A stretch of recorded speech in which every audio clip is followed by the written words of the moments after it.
12장은 10계명에 1계명, 2계명을 생활 적용해, 생활 복음에 적용해가지고 한 말씀이다. 그렇게 보면 좋습니다. 그래서 한 50년 전부터 구조주의 문화가 발달되면서 10계명을 쭉 구조적으로 분석하니까 10계명, 신명기가 10계명 여러 쭉 그렇게 배열되는 것이 정상적이고 좋은 해석이다. 이렇게 보는 학자가 많이 있습니다. 그렇게 하고 성경을 보면 성경이 빨리 들어와요. 13장, 14장은 3계명, 망령되을 걷지 말라고 연결해서 그렇게 생각하면 굉장히 이해가 많이 잘 됩니다. 15장부터 16장은 안식일, 어제까지 했던 안식일에 대해서 확대된 안식일, 신은 7년과 7년 안식과 신은 제도까지 확대된 안식년으로 보는 것이다. 17장 오늘하고 내일 18장은 부모 공경입니다. 부모 공경 5계명을 확대돼서 이런 사회 질서와 또 인륜의 상하 질서와 전체 영역을 담당하고 있다. 어제는 공의로운 지도자로서 공의로운 재판을 해야 되는 재판장과 그 다음에 지도자에 대해서 설명을 한 것이다. 그렇게 생각하고 특히 하나님 1, 2, 3계명을 잘 지키란 말이 중간에 나온 것은 모든 재판장과 지도자의 가장 중요한 사명은 1, 2, 3계명 하나님의 신앙으로 이끌어가기 위한 중요한 자질을 갖고 그 목적을 갖고 사실은 지도력을 발휘해야 된다. 그런 의미고 그 다음 그 뒤에 나오는 두세 명의 증인을 세워라. 그 다음에 1심제도, 2심제도 재판을 했는데 억울하면 다시 기소를 해서 다음에 상위에 있는 재판장에게 가서 재판을 받아서 자때 잘 순종해야 된다. 그것은 억울하게 하지 말아라. 그래서 우리가 자녀를 키울 때도 억울하게 키우면 안 됩니다. 자녀를 노예게 하지 말랬습니다. 선생님도 자녀들을 억울하게 하면 안 됩니다. 기성세대가 자녀 세대를 억울하게 하면 안 됩니다. 하지만 단 우리는 자녀들은 하나님께 순종해야 되겠죠. 그것을 말을 하고 있는 거다. 오늘 말씀은 왕입니다. 왕. 1절부터 왕이 자격이고 그 다음에 왕이 경계할 일이다. 그 다음 왕이 힘쓸 의무다. 이렇게 잘 구분을 잘 해놨어요. 자, 왕이라는 것도 하나님 나라에서 왕을 말하는 것이죠. 지도자 중에 지도자인데 어떻게 성경에서는 말하고 있는지 14절 같이 크게 읽겠습니다. 시작.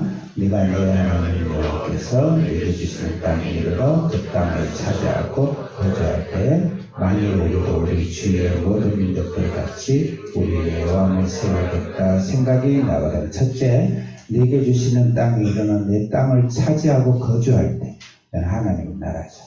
여러분들 세상에 살다가 예수님을 믿었어요. 교회 생활이 시작되어졌어요. 또 이 민족이 불신의 땅에 있다가 선교사들의 전도를 위해서 교회가 생겼어요. 교회 안에서 그래서 왕이라든 지도자의 가르침도 교회 안에 준 거예요. 근데 마치 오늘 신신학자들이 모든 사회가 다 마치 이 말씀을 의무적으로 해야 되고 또 그렇게 하는 것이 마치 하나님의 나라고 신앙인 것처럼 하는데 그렇지 않아요. 단 교회가 확장하기 위해서 전도와 선교의 사명을 다하기 위해서 그런 정신으로 이런 왕을 요구하고 또 그런 제도를 만들고 하는 건 좋지만 일단 교회에 대한 이야기입니다. 그 다음에 두 번째로는 왕이 무엇인가? 왕은 하나님이 왕이세요. 그래서 하나님 원래 왕을 주시고 싶지 않았었어요. 하나님 왕이에요. 모세도 왕이 아니었어요. 여호수아도 왕이 아니었어요.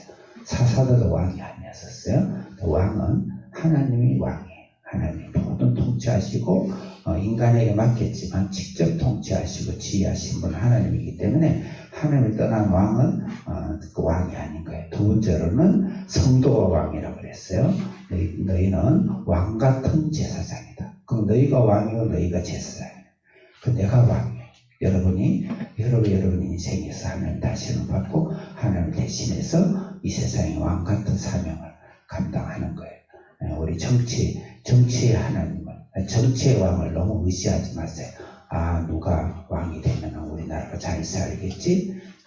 절대 그렇지 않습니다. 하나님이 이 나라를 다스리고 이 나라를 잘 살렸고 이 나라에서는 성도들이 왕같은 제사장으로 이 땅의 사랑과 긍휼과 복음과 생명을 강같이 흐르게 해서 이 나라가 된 거예요. 그래서 그런 생각을 하면서 우리가 왕을 생각해야 된다. 그렇다고 왕이 없다는 건 아니지만 왕을 마치 하나님처럼 의지하지 말아라. 근데 요새는 우리가 대통령 보고 목숨 걸고 그러는데 그 세상의 왕 누가 대통령이 되든 중요하지 않습니다. 국민 각자가 왕같은 제사장이 되고 또 하나님 성도가 되어야 돼요. 15절 읽겠습니다. 시작. 반드시 네 하나님 여호와께서 택하신 자를 네의 왕위로 세울 것이며 네의 왕을 세우려면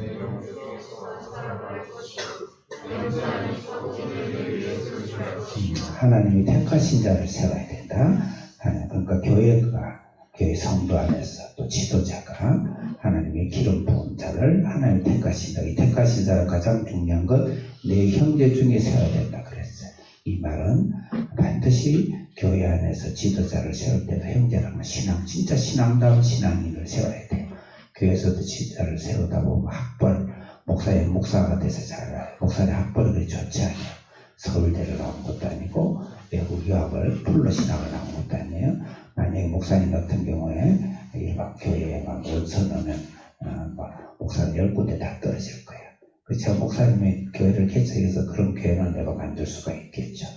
그만큼 교회 안에서도 형제보다는 세상의 스펙을 보고 그렇게 한다는 것이 그렇게 해서는 절대 안 된다. 그리고 우리가 전도와 선교적인 관점에서 이 대한민국의 많은 정치 지도자들이 하다못해 동사무소 군수나 면장이라도 요새 다 투표를 하죠. 예수 믿는 사람이 되도록 기도하는 것이 성경적입니다. 아주 성경이 다른 기준보다 예수님도 그냥 교회 다니는 사람이 아니고 진짜 형제, 진짜의 하나님을 신앙하는 사람, 능력이 없더라도 그게 바로 우리 왕에 대한 관점이다. 4절 다 됐네. 16절 읽겠습니다. 시작. 오케이, 거기까지. 그 다음 17절 읽겠습니다. 시작. 예, 됐습니다. 안에. 그 다음에 자기를 위하여 은금을 많이 쌓아두지 마라. 왕의 굉장히 중요한 조건은 첫째 병마를 많이 두지 마라 그랬어요. 애국처럼 이것은 무력과 폭력으로 물량주의로 그 다음에 성장주의식으로 하는 사람은 왕이 되면 안 되는 것이죠. 교회는 그렇게 하면 안 돼요. 그래서 무력과 교회의 권세를 가지고 세상에다가 막 무력식으로 압박식으로 막 이렇게 폭력식으로 해서는 안 된다. 두 번째로 이번에 손흥민이가 사우디 전하고 하면서 막 손흥민 머리채를 흔들고 그 어마어마한 스타를 그거는 완전 결례거든요. 뭐 그렇게 하는데 다 이기고 나서 그 사우디의 선수들이 안아주고 하는 그것을 굉장히 화제가 되는데 아주 좋은 자세죠. 손흥민 아빠가 신앙으로 잘 키우고 같아요. 17절에 아내를 많이 두지 마라. 이거는 결혼을 위한 결혼이 아니고 정략결혼, 정치, 정치 술수, 세상적인 세상 방법론 동원해가지고 교회 성장 많이 하죠. 전혀 나쁜 건 아니지만 그렇게 해서 의지하는 것은 좋은 모습이 아니다. 그 다음에 은금을 쌓지 말라. 이게 주의해야 되는데, 야, 그럼 돈 버는 일 안 해야 되냐? 그 보세요. 자기를 위해서 은금을 쌓지 말라고 해서 형제를 위해서 은금을 쌓아도 괜찮아요. 하나님은 절대 물질과 이 세상을 이온화시키지 않았어요. 실력을 쌓아서 은금을 우리 형제를 위해서 많은 사람을 위해서 은금을 위해서 쌓아야 되고 그 다음에 쌓지 말고 흘러보내면 돼. 그들을 위해서 쓰면 되는 겁니다. 그 다음에 거기 마지막으로 19절에 보면 왕이 성경을 개인 성경을 가지라 그랬어요. 왕은 여러분 개인 성경 여러분 하나님 나라의 왕인데 개인 성경 갖고 있나요? 스마트폰은 그건 성경 검색이에요. 그건 성경책이 아니에요. 큐티를 하고 그 말씀의 밑줄을 긋고 또 큐티 노트를 들고 여러분들이 말씀을 2번, 3번 읽고 거기다 토도 달고 기록도 하고 은혜도 달고 하면서 나의 성경책을 두는 그런 사람이 하나님 지도자가 된다. 여러분 다 하나님 나라의 지도자입니다. 가정의 부모입니다. 하나님 왕같은 제사장이 되도록 우리 기도합시다. 하나님 아버지 감사합니다. 왕같은 제사장으로 우리를 삼아주셔서 사랑하는 자 수 없는 영혼들, 이스라엘 주도하는 영혼들에게 왕같은 제사장의 사명을 감당하게 해 주옵소서. 예수님의 이름으로 기도합니다. 아멘.